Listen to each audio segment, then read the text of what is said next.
ये वाक़िया उस दौर का है जब हज़रत मोहम्मद सल्लल्लाहु अलैहि वसल्लम मक्का में इस्लाम की दावत दे रहे थे।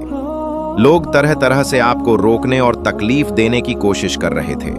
उनमें से एक औरत भी थी जो एक जादूगरनी तांत्रिक थी।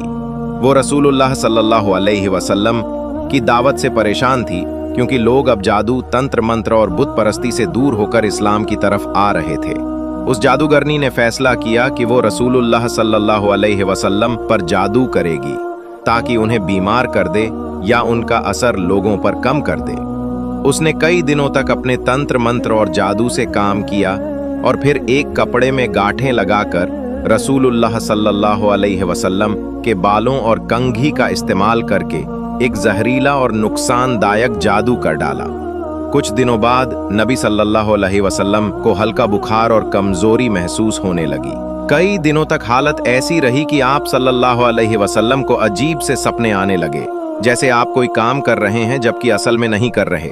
ये सब जादू का असर था, लेकिन अल्लाह ताला ने आपके हिफाजत की और आपको इससे नुकसान नहीं पहुंचने दिया।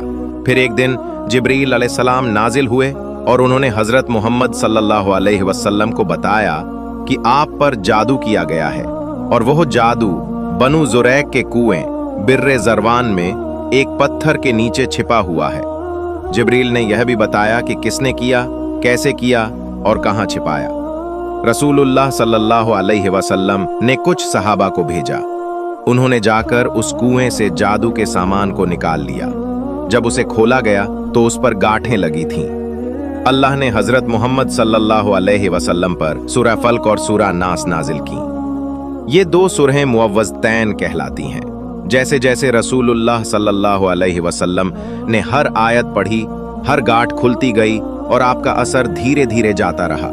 पूरी तरह से जादू का असर खत्म हो गया और आप सल्लल्लाहु अलैहि वसल्लम बिल्कुल सही हो गए। इस वाक़ये से हमें यह सबक मिलता है कि जादू का वजूद है, लेकिन उसका असर अल्लाह के इरादे के बगैर कुछ नहीं कर सकता।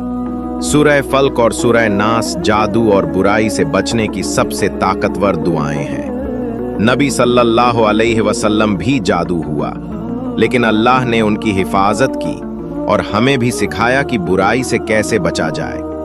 जो लोग इस्लाम के खिलाफ होते हैं वे हर तरीका अपनाते हैं, लेकिन अल्लाह अपने प्यारे बंदों की हिफाजत